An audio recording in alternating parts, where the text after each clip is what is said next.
Le 8 septembre 2025. Palais Bourbon. 17h42, 364 députés viennent de voter. François Bayrou, Premier ministre de la France, vient de perdre la confiance de l'Assemblée nationale. 9 mois de gouvernement. Balayés en une soirée. Mais ce qui s'est passé dans les heures qui ont suivi, personne ne l'avait vu venir. Une seule décision. Un seul homme. Et la France entière a retenu son souffle. Vous croyez connaître cette histoire? Vous pensez qu'il s'agit d'une simple crise politique de plus? Attendez de découvrir ce qui se tramait vraiment dans les couloirs de l'Élysée pendant que les députés applaudissaient leur victoire. Attendez de comprendre pourquoi cette chute n'était pas une fin, mais un piège.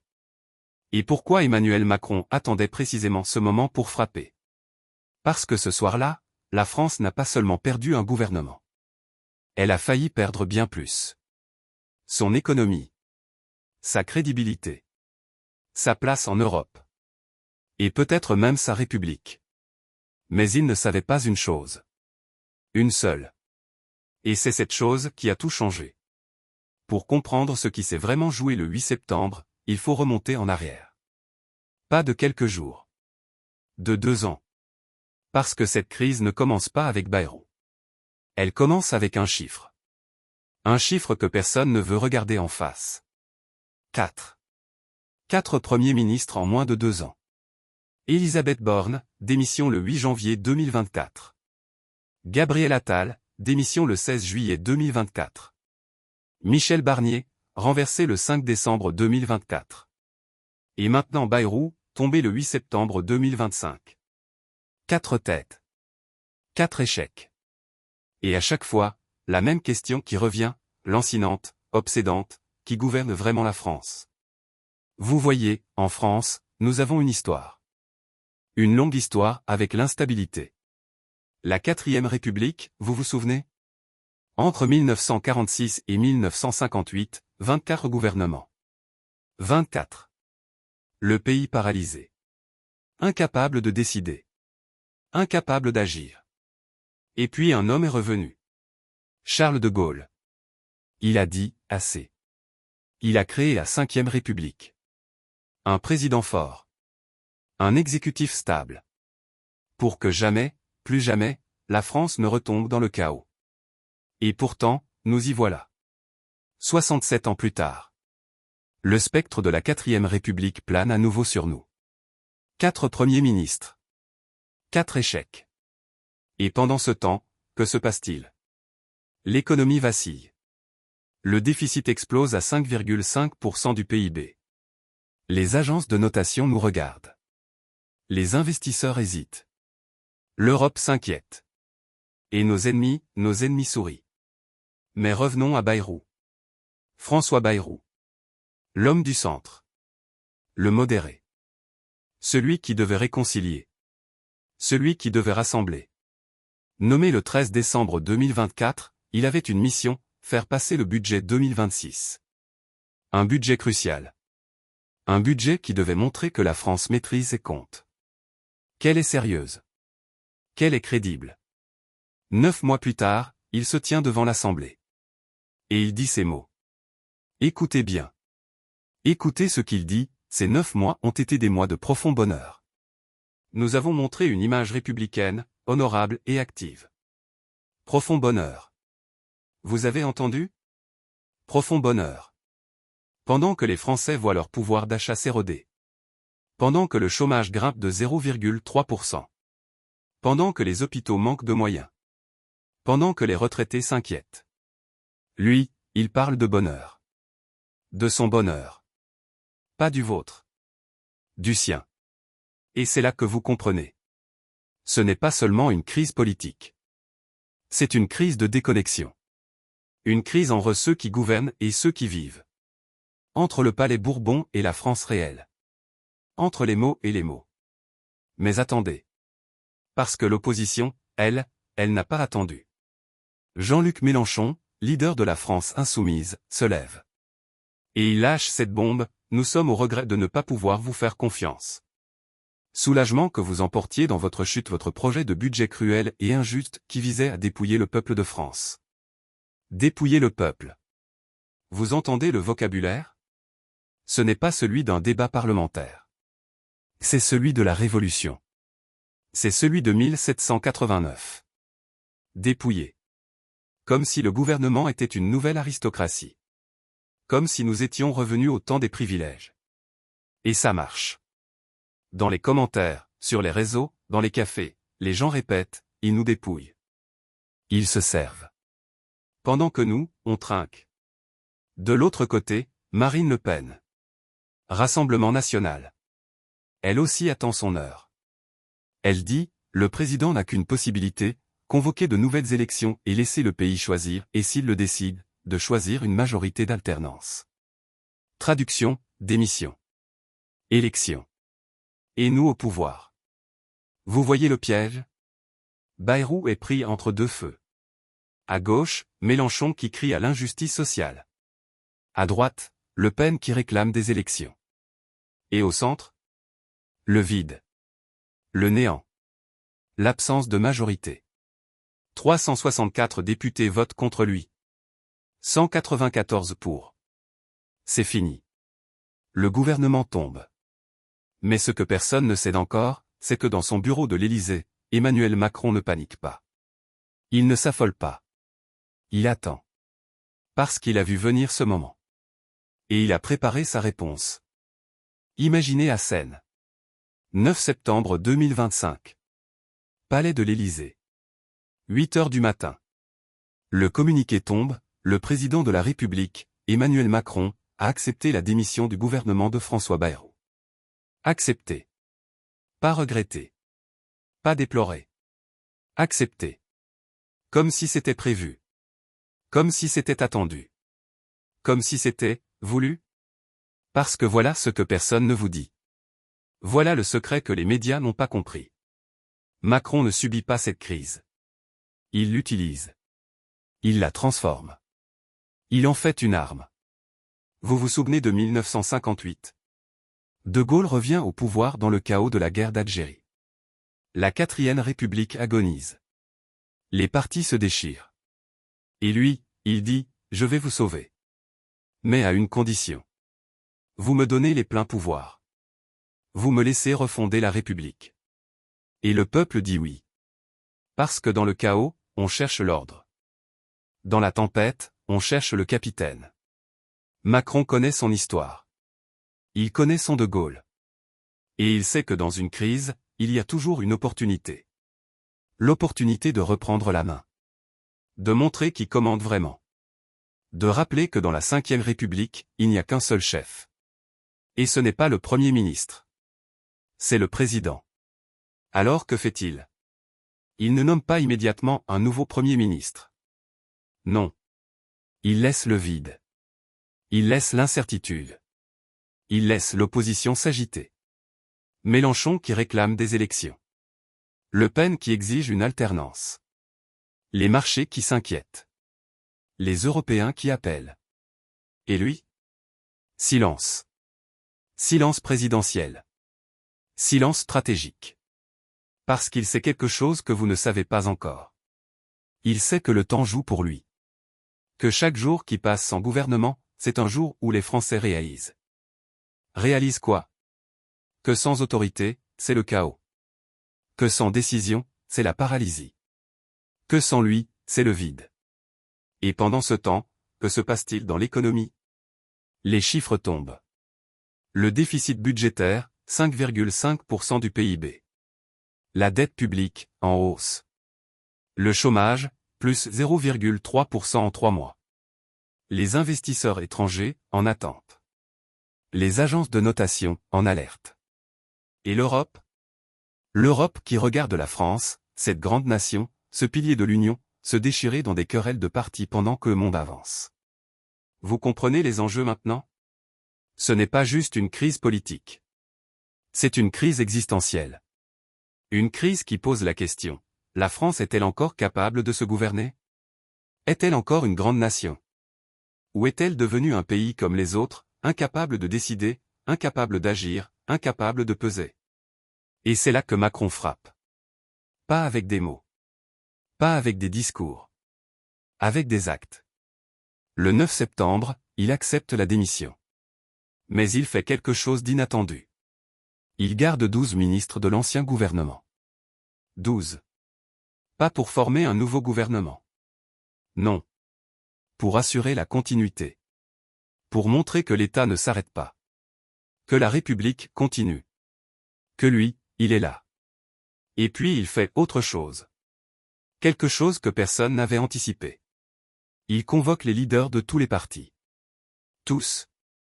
De la gauche à la droite. De Mélenchon à Le Pen. Et il leur dit, vous voulez gouverner? Prouvez-le. Montrez-moi que vous êtes capable de former une majorité. Montrez-moi que vous êtes capable de faire passer un budget. Montrez-moi que vous êtes capable de gouverner la France. Et là, c'est le silence. Parce qu'ils savent. Ils savent tous qu'ils ne peuvent pas. Que leurs partis sont trop divisés. Que leurs programmes sont trop extrêmes. Que leurs ambitions sont trop personnelles. Ils savent qu'ils sont bons pour critiquer, pour détruire, pour faire tomber. Mais pour construire. Pour gouverner. Pour décider. Ils ne savent pas. Et Macron le sait. Il l'a toujours su. C'est pour ça qu'il a attendu. C'est pour ça qu'il a laissé Bayrou tomber. Parce qu'il fallait que les Français voient. Qu'ils comprennent.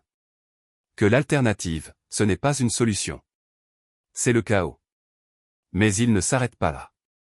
Parce qu'il a une autre carte à jouer. Une carte que personne n'a vu venir. Le 15 septembre 2025. Une semaine après la chute de Bayrou. Macron apparaît à la télévision. Allocution solennelle. 20 heures. Toute la France devant son écran. Et il dit ces mots. Ces mots qui vont tout changer. Françaises, Français. Depuis une semaine, vous assistez à un spectacle. Le spectacle de la division. Le spectacle de l'impuissance. Le spectacle d'une classe politique qui préfère ses querelles à votre avenir. Mais moi, je ne suis pas là pour le spectacle. Je suis là pour gouverner. Pour décider. Pour protéger la France. Silence. Toute la France retient son souffle. Qu'est-ce qu'il va dire? Qu'est-ce qu'il va faire? Dissolution? Référendum? Démission? J'ai écouté tous les partis. J'ai entendu toutes les propositions. Et j'ai compris une chose. Aucun d'entre eux n'est capable de former une majorité. Aucun d'entre eux n'est capable de gouverner. Alors je vais faire ce que la Constitution me permet de faire. Ce que De Gaulle a fait en 1958. Ce que la République attend de son président. Je vais prendre mes responsabilités. Et là, il annonce. Il annonce la nomination d'un nouveau Premier ministre. Pas un politique. Pas un partisan. Un technocrate. Un haut fonctionnaire. Quelqu'un qui connaît l'État. Qui connaît les dossiers. Qui connaît l'Europe. Quelqu'un qui n'a pas d'ambition politique. Qui n'a pas de parti. Qui n'a qu'une mission, faire passer le budget. Stabiliser l'économie. Sauver la France. Et il dit autre chose. Quelque chose qui glace l'opposition. Si ce gouvernement tombe, si l'Assemblée refuse encore de gouverner, alors je n'aurai plus le choix. Je dissoudrai. Et je demanderai aux Français de choisir. De choisir entre l'ordre et le chaos. Entre la stabilité et l'aventure. Entre la France et les partis. Vous comprenez ce qu'il vient de faire? Il vient de retourner la situation. Il vient de transformer sa faiblesse en force.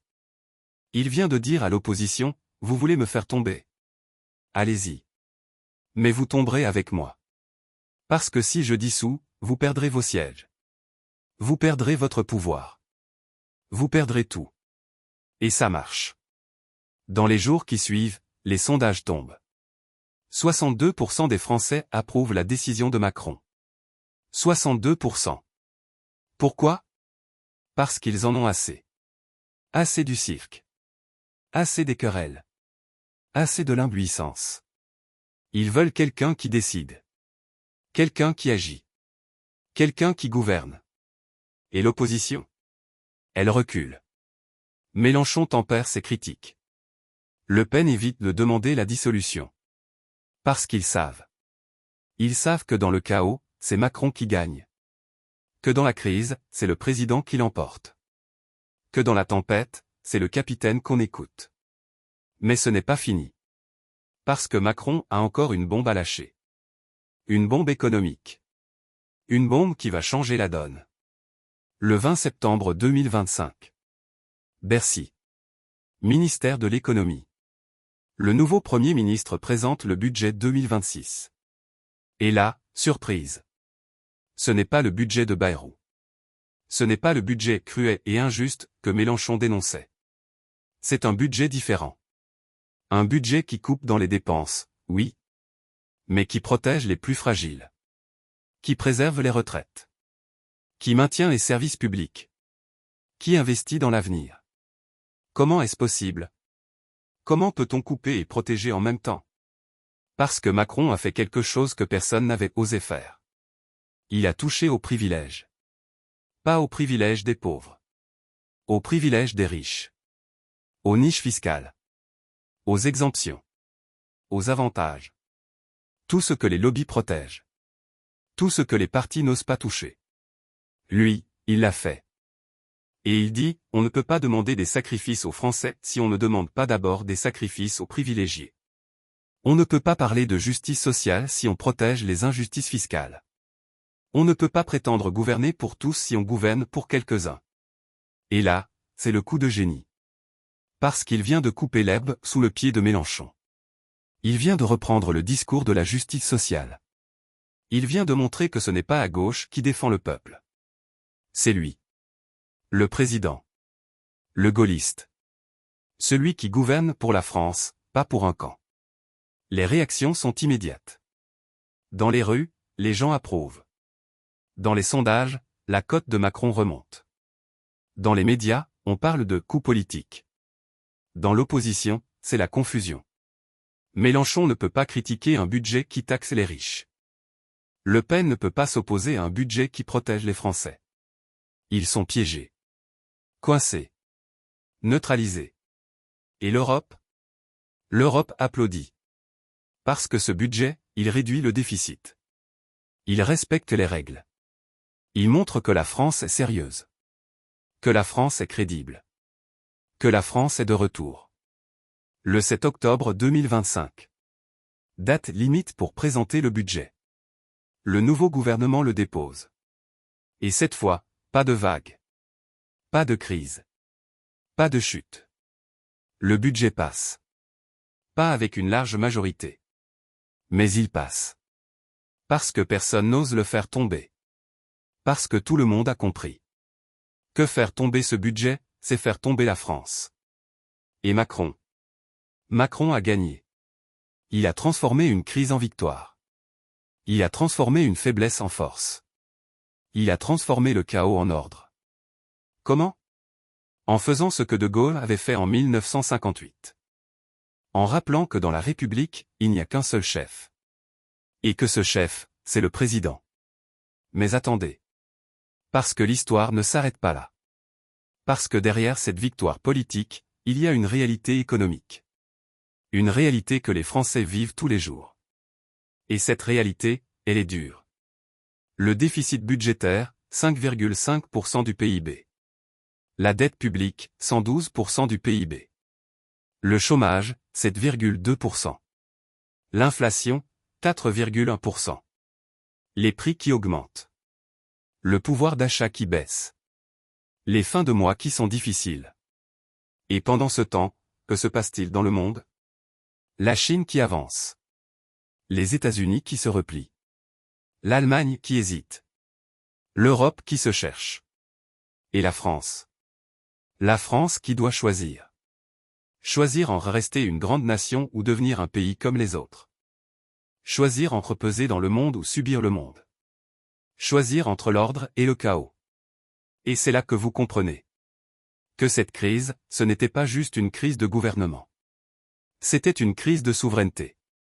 Une crise qui posait la question, qui décide pour la France? Les partis? Les lobbies? Les marchés? Ou le peuple, à travers son président? Et Macron a répondu. Il a dit, c'est le président. C'est moi. Pas parce que je suis meilleur. Pas parce que je suis plus intelligent. Mais parce que c'est mon rôle. Parce que c'est ma responsabilité. Parce que c'est ce que la Constitution me demande.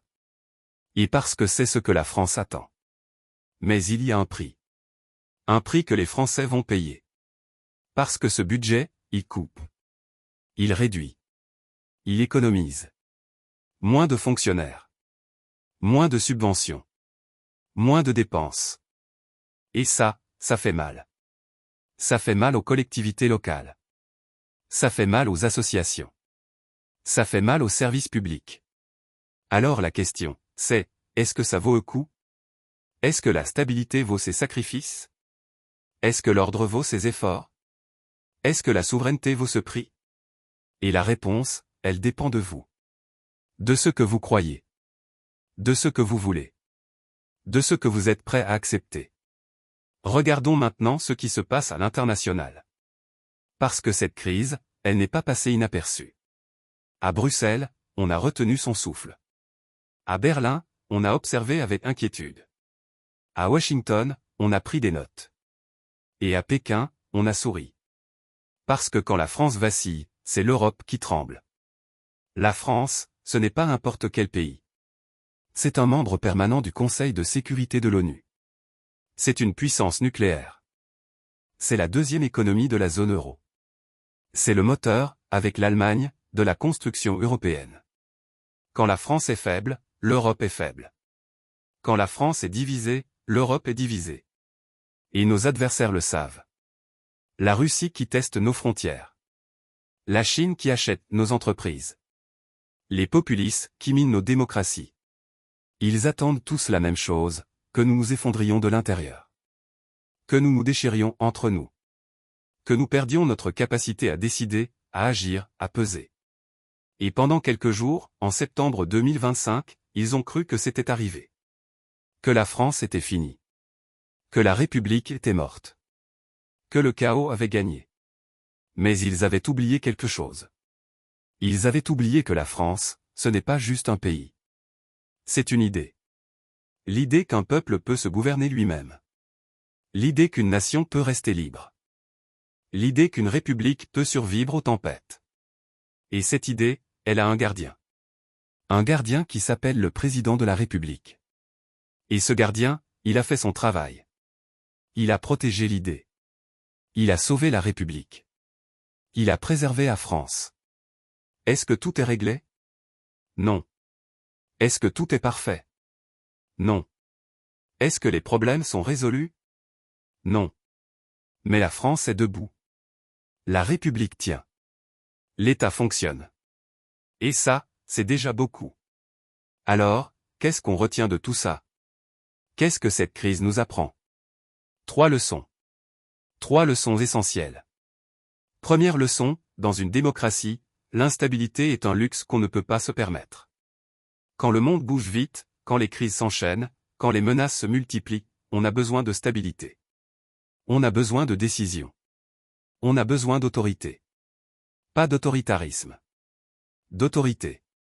Celle qui vient de la légitimité. Celle qui vient du vote. Celle qui vient de la Constitution. Deuxième leçon, les partis ne gouvernent pas. Ils critiquent. Ils proposent. Ils s'opposent. Mais ils ne gouvernent pas. Parce que gouverner, c'est choisir. C'est trancher. C'est assumer. Et les partis, ils ne savent pas faire ça. Ils savent défendre leur camp. Leur idéologie. Leurs intérêts. Mais pas l'intérêt général. Pas la France. Troisième leçon, dans la tempête, on cherche le capitaine.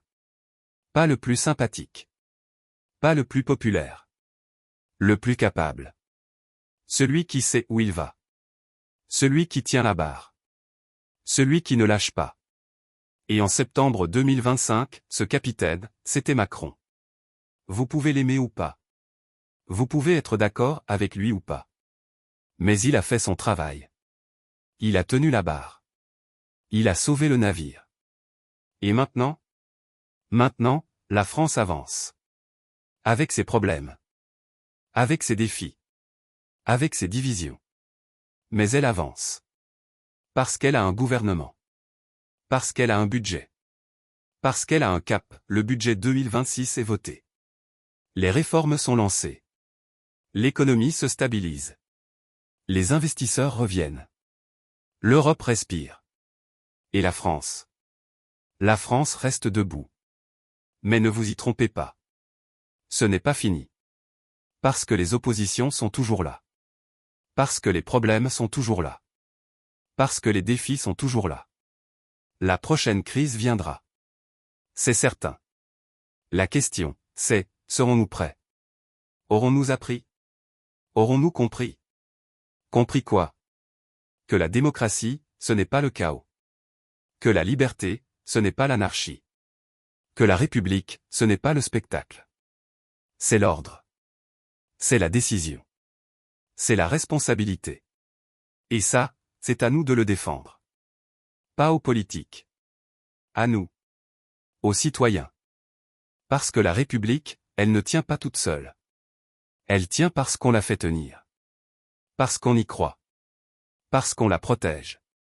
Alors, la prochaine fois que vous entendrez quelqu'un dire que tous les politiques se valent, rappelez-vous septembre 2025. Rappelez-vous Bayrou qui tombe.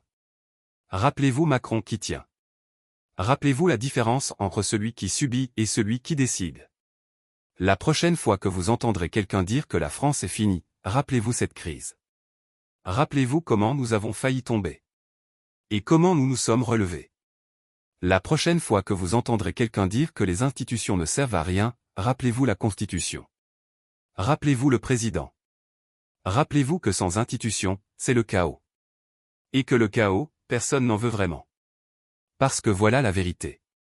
La vérité que cette crise nous a rappelée. La France n'est pas un pays comme les autres. La France, c'est une idée. L'idée qu'un peuple peut rester libre. Qu'une nation peut rester souveraine. Qu'une république peut rester debout. Et cette idée, elle a survécu à la Révolution. Elle a survécu aux guerres. Elle a survécu aux crises. Et elle survivra à celle-ci. Parce que nous sommes là. Parce que nous veillons. Parce que nous croyons. Bayrou est tombé. Macron a répondu. Et la France est toujours debout. C'est ça, la leçon de septembre 2025. C'est ça, le message de cette crise. C'est ça, la vérité que nous devons retenir. La République ne meurt jamais. Tant qu'il y a des citoyens pour la défendre. Tant qu'il y a des leaders pour la guider. Tant qu'il y a un peuple pour y croire. Et nous, nous y croyons. Nous y croyons encore. Nous y croirons toujours. Vive la République. Vive la France.